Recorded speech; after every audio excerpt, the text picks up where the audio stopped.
Hello दोस्तों। सोचिए आप आराम से अपने घर सो रहे हो और कुछ बुलडोजर्स आके आपके घर को तोड़ने लग जाए, आपको कैसा लगेगा? ये ह्यूमंस के साथ तो पॉसिबल नहीं है क्योंकि ह्यूमंस के लिए बहुत सारे लॉज बनाए गए हैं। But what about animals? जी हाँ दोस्तों, ये सेम चीज हुआ हैदराबाद के एक फॉरेस्ट में भी। चलिए जानते हैं उस फॉरेस्ट के बारे में। फरवरी 2025 में तेलंगाना गवर्नमेंट ने यूनिवर्सिटी ऑफ हैदराबाद यूओएच में स्थित 400 एकड़ के एक फॉरेस्टेड लैंड पर आईटी पार्क बनाने को डिसाइड किया। अभी इस फॉरेस्टेड लैंड के बारे में थोड़ा जान लेते हैं दोस्तों। इस फॉरेस्टेड लैंड का नाम है कांचा गच्ची बोली फॉरेस्ट, जो कि 400 एकड़ की जमीन पर फैला हुआ है। और ये फॉरेस्टेड लैंड बायोडाइवर्सिटी का एक बेस्ट एग्जाम्पल है क्योंकि यहाँ पर रेप्टाइल्स, मैमल्स और बर्ड के तरह तरह के स्पीसीज रहते हैं। लेकिन बात सिर्फ ये नहीं है दोस्तों, बात है हमारे प्यारे इकोसिस्टम का। क्योंकि अगर एक इकोसिस्टम का एक पार्ट को रिमूव किया जाता है तो उसके बाकी पार्ट ऑटोमेटिकली रिमूव हो जाते हैं। जैसे कि अगर हम एक इकोसिस्टम के ट्रीज को रिमूव करते हैं तो ट्रीज को खाने वाले एनिमल, जिसको हम हर्बीवोरस एनिमल कहते हैं, वो ऑटोमेटिकली रिमूव हो जाएंगे क्योंकि उनके खाने के लिए तो प्लांट बचा ही नहीं। उसके बाद हर्बीवोरस को खाने वाले एनिमल, जिसको हम कार्निवोरस एनिमल कहते हैं, वो भी नहीं बच पाएंगे क्योंकि उनके लिए तो हर्बीवोरस एनिमल है नहीं। उसके बाद कार्निवोरस एनिमल और ट्रीज दोनों ही नहीं बचे तो ओमनीवोरस एनिमल्स भी नहीं बच पाएंगे, ह्यूमन ही नहीं बच पाएंगे। लेकिन बात सिर्फ खाने का नहीं है। अगर हम एक पर्टिकुलर जगह का ट्रीज को काटते हैं तब वहां का टेम्परेचर ऑटोमेटिकली राइज हो जाएगा और उसके साथ साथ कार्बन डाइऑक्साइड का कंसंट्रेशन भी बढ़ जाएगा क्योंकि ट्रीज CO2 गैस को एब्जॉर्ब कर लेते हैं। अभी ट्रीज ही नहीं बचेंगे तो CO2 एब्जॉर्ब कैसे होगा और ग्लोबल वार्मिंग बचेगा। और वैसे भी अभी एयर पोल्यूशन कंट्रोल नहीं हो पा रहा है और उसके साथ साथ ग्लोबल वार्मिंग, जो कि एक ह्यूज एयर पोल्यूशन को न्यूनता दे सकता है। उसके साथ साथ एक्वेटिक एनिमल्स भी बहुत ज्यादा प्रभाव में आ सकते हैं। उसके साथ साथ सिर्फ तेलंगाना ही नहीं, उसके नेबरिंग स्टेट्स जैसे कि कर्नाटका, आंध्र प्रदेश और बाकी नेबरिंग स्टेट्स के टेम्परेचर पहले से ज्यादा, जैसे कि पहले 40 से 45 डिग्री तक था, अभी 50 से 55 डिग्री सेल्सियस तक जा सकता है।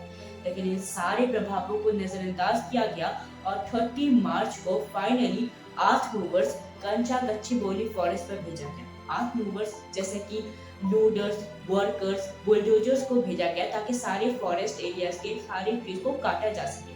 और ये कब किया गया? 30 मार्च सैटरडे को, जब एक वीकेंड दिन था और सारे कोर्ट बंद थे। और 2 दिन बाद जब मंडे को कोर्ट खुलेगा तब तक हमारा काम हो गया होगा। लेकिन क्या ये डिसीजन तुरंत लिया गया दोस्तों? जी नहीं। ये कहानी बहुत लंबी और बहुत पुरानी है, जिस पर एक केस चल रहा था जिसमें 2 पार्टीज थी।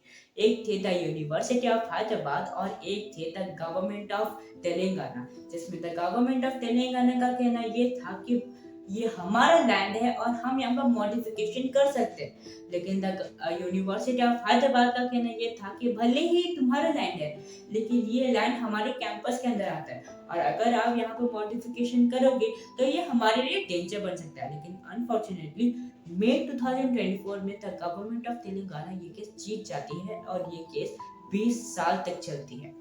उसके बाद पहले भी द गवर्नमेंट ऑफ तेलंगाना को ये बोला गया था कि प्लीज इस लैंड को एज अ नेशनल पार्क घोषित कर दो ताकि बाद में फ्यूचर में यहाँ पर डिफोरेस्टेशन ना हो और यहाँ की बायोडाइवर्सिटी मेंटेन रहे।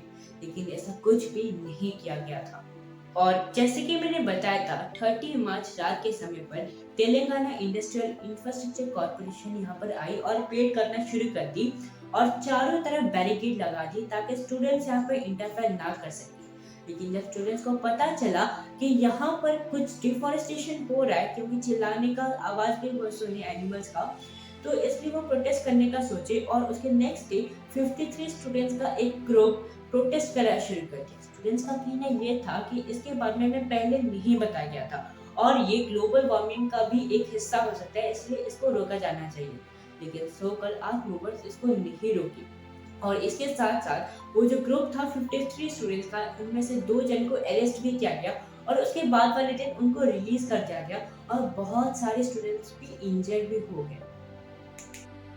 उसके बाद 2 अप्रैल को तेलंगाना हाई कोर्ट में 2 PIL फाइल किया जाता है, जिसमें फर्स्ट PIL वाता फाउंडेशन से फाइल किया जाता है, जिसमें फाउंडेशन का कहना ये था कि ये टोटली इलीगल है क्योंकि ये जो फॉरेस्ट है जो कि हैदराबाद यूनिवर्सिटी के अंदर आता है, ये एक डिम्ड फॉरेस्ट है। अभी डिम्ड फॉरेस्ट क्या होता है? तो हमारे इंडिया में बेसिकली 3 प्रकार के फॉरेस्ट होते हैं। एक होता है रिजर्व्ड फॉरेस्ट जो कि लीगली प्रोटेक्टेड होता है बाय द गवर्नमेंट, जिसमें हंटिंग और गैदरिंग टोटली बैंड होता है, और यहाँ पर जो एक्सपेंसिव गुड्स का प्रोडक्शन होता है, जैसे कि एक्सपेंसिव गुड्स का प्रोडक्शन होता है। और सेकेंडली होता है हमारा protected forest. Protected forest also legally protected होता है, यहाँ पर हंटिंग गैदरिंग मना होता है, और यहाँ पर कॉमन फूड्स का प्रोडक्शन होता है, जैसे कि ऊट्स, टिम्बर, उसके बाद फ्रूट्स, वेजिटेबल्स, ये सारी कॉमन चीज का प्रोडक्शन होता है। उसके बाद थर्ड आता है डीम्ड फॉरेस्ट, जो कि फॉरेस्ट होने की टोटल क्राइटेरिया फॉलो नहीं करते, लेकिन फिर भी वो एक ह्यूज इकोसिस्टम को मैनेज करता है, इसलिए वो एक फॉरेस्ट के अंडर आता है। और यहाँ पे कुछ मॉडिफिकेशन करने के लिए हमें सेंट्रल गवर्नमेंट का परमिशन चाहिए होगा, और यहाँ पर सेंट्रल गवर्नमेंट का परमिशन नहीं लिया गया था, इसलिए वाता फाउंडेशन के हिसाब से ये एक इलीगल था। सेकंड जो PIL फाउंड किया गया था, वो किया गया था डॉक्टर R बाबू राव के द्वारा, जिनका कहना था कि ये आर्टिकल 21 का वायलेशन है। आर्टिकल 21 कहता है right to life and clean environment, जिसका यहाँ पर वायलेशन होता है, जिसके बारे में पहले बता चुका हूँ। उसके बाद हाई कोर्ट का कहना ये था कि अभी से नेक्स्ट हियरिंग डेट तक कोई भी पेड़ नहीं काटा जाएगा, तब तक जब तक हमारा नेक्स्ट डिसीजन नहीं आता है।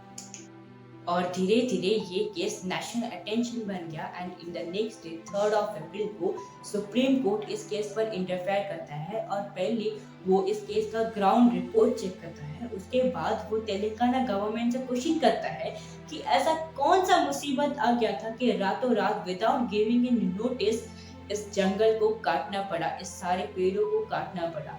उसके बाद फाइनली ये केस क्लोज हो गया और सारी भारतीयों का जीत हो गया।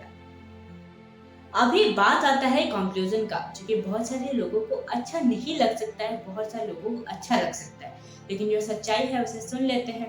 तो कंक्लूजन निकल कर ये आता है कि भारी डिफोरेस्टेशन के कारण 40,000 से ज्यादा ट्रीज काटे गए, जिसकी वजह से मैक्सिमम एनिमल सड़क पर उतर आए और मैक्सिमम एनिमल्स मारे भी गए, और जो एनिमल्स मारे गए उनसे अपना फैमिली बिछड़ गया, और उसके साथ साथ उनका घर भी छिन गया।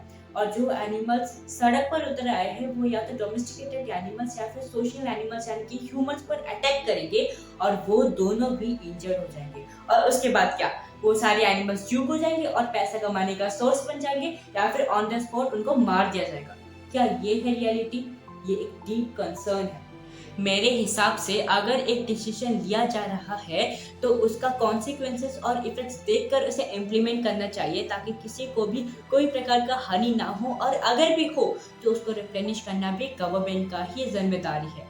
उसके साथ साथ जो कुछ भी हुआ हैदराबाद के फॉरेस्ट के साथ, उसका रिस्पॉन्सिबिलिटी भी गवर्नमेंट को ही जाता है, और जितने भी एनिमल्स मरे उनका ट्रीटमेंट का दायित्व, और उसके साथ साथ जितना प्लान्स कटे हैं उसको फिर से लगाने का रिस्पॉन्सिबिलिटी भी गवर्नमेंट को ही जाता है, क्योंकि ये कंट्री में रहने वाले सिर्फ इंसान ही नहीं है। इसमें आपका क्या राय है? कमेंट में जरूर बताना।